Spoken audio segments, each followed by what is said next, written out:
వచ్చిందా? అప్పుడే వచ్చిన కోపము ఎంత ముక్కుపట్టిన ఉత్తము. అవునవును, ఎవరి మాటల వారికి దింపుగానే ఉండదు. ఇప్పుడు ఎవరో తప్పగా పైకి మెచ్చుదనన్నారని నమ్మకంగా చెప్పి వెళ్ళిపోయినందున మా అమ్మ నడు కష్టపడుతుందని మహా సంతోషంగా ముస్తాబై కూర్చుందులకు కలిగిన ఫలం ఇది. అదే ఉండగాని మీ మగవాడు మా ఆడవాడు నమ్మరెందుకని? ఏ చండాడు, నిన్ను నమ్మని వాడు నిర్మూలమైపోవును. ఏదో హాస్యమున కన్న మాట కంత అదొక ఎందుకు చెప్తామని హాస్యములకు హద్దు ఉండవలను. ఒడల మండాస్యమా? సరే పోనీ పొరపాటు వారి సుబ్బారావు ఎందులకు వచ్చినాడు? అదిగో ఇక నేమి మనసులో ఏదో మలిన ఉండనే ఉన్నది. ఆ సంగతి నీకెవరు చెప్పారు? నేను చూచిన వీధి గుమ్మను వచ్చినచ్చు మీ అమ్మ కంటపడవలసి వచ్చినని. పేద గుమ్మను కడుపు వచ్చేసరికి తదారును కడుపు తెరుచుకుని బడారును బయటికి వచ్చినాడు. ఆ పాట నన్ను చూసి అతడును అతడిని చూసి నేను వెళ్ళబోయినా.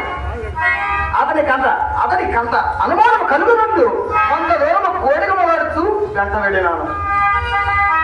ఏం చెప్పారు? ఎందుకు వచ్చిన అడగలేకపోయారా? అడిగినాను. ఏం చెప్పారు? మేడమ కావలసి వచ్చినానని చెప్పినాడు. చెప్పు కదా, ఇక మీ సందేహం ఏమిటి? నా సందేహమా? అవును, చెప్పినను కోపగించుకున్నావు కదా. పాపం ఎందుకండి? నా ఎంతమైన పాపం ఉంటాయి కదా. శబాష్, అది మా మేడమ కొరకు వచ్చిన వాడు విచ్చలవిడిగా వీధి గుమ్మను పడిపోతా బెదరుతూ పెరగడానికి పోటయ్యేలా అని అప్పుడే వచ్చిన నా కోపము. ఆ పైసలు కూడా అడగలేకపోయారా? అడిగేవాడు.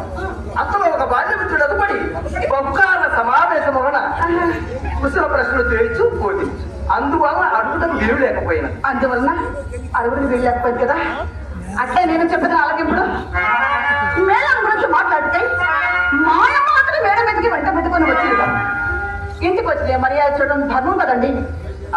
వచ్చిన మన తెచ్చి వేసి తాంబూల మీగా వచ్చిన పని విడిచిపెట్టి అధిక ప్రశ్న మొదలు పెట్టను.